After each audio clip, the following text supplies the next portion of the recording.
What's up, guys? So recently I got these Civic SI blades off Facebook Marketplace for a pretty good deal.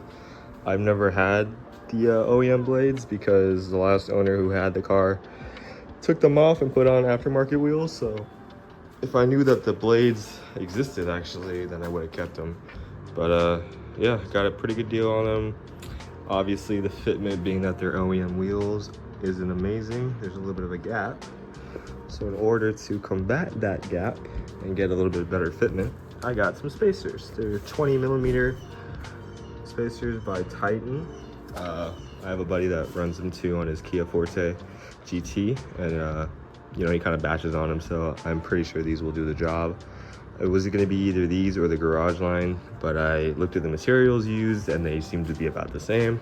Obviously, within time, I will probably give you guys more info about how they feel, probably like how they feel on the road, on the highway, if there's any vibrations. But hopefully, you know, the only goal out of this is that everything stays the same and that the fitment it just gets a little bit better. But yeah, let's get to it.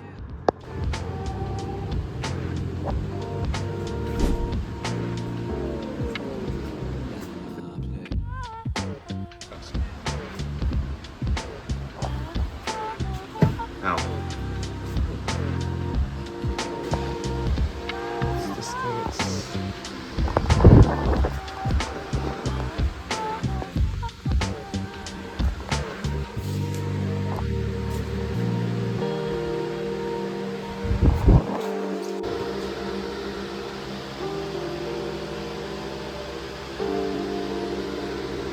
Alrighty, so this is what I got so far. We got the car jacked up, we got a wheel taken off.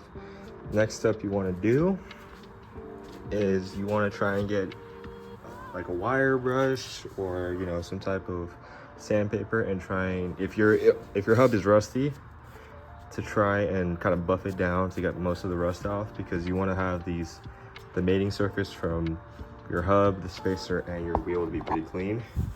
So make sure you try and get all the rust off, because it'll ensure that the vibrations are little to none and that you'll have an easier time to get the wheel off in the future. Alrighty guys, so got the spacer on and I put it to proper torque spread, which is 80. So this is the final result and kind of like a checkup of how the spacers have been so far. These are the Titan spacers, wheel accessories. These are the 20mm ones. And yeah, they've been holding up pretty well. I've actually moved these wheels around a couple of times to get like a rotation, balancing and whatnot. Been pretty easy. Some of the wheels, you know, you kind of have to like give it a little kick to take it off now. But that just kind of goes with just rust in general. If you have a rusty hub, you know, like the wheels are just gonna kind of stay on a bit more than if it was clean. But yeah, I mean, been pretty impressed. Driven, you know, a little spiritedly here and there, and only issues I have is, this is just a me thing, but because of my ride height and sort of how the tire size. So I'm running the stock tire size, which is 225/40/18. I know guys who run more aggressive spacers, but they only have 215s, but they also probably have more camber and things like that. I still have fender liner for majority of mine. The only side I'm missing is the front right one. So obviously it doesn't rub over there, but everywhere else it does have a little bit of rubbing going on with, there's multiple passengers and there's a, you know, a certain turn going around, but that just could be because of my coilovers or things like that. So that's just one thing that I noticed. But besides driving, I've driven it on the highway, you know, pretty long distances. Feels pretty smooth. I don't notice any weird vibrations or anything like that. And yeah, pretty satisfied with these spacers. They're pretty cheap. I know you're not supposed to cheap out on spacers, but I feel like, you know, for the purpose of what they are, you know, they've been doing the job, and I feel like, you know, I think it's a good choice.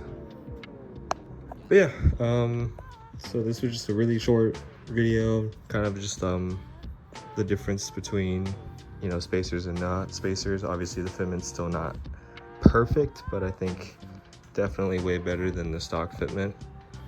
And yeah, hope you guys enjoyed.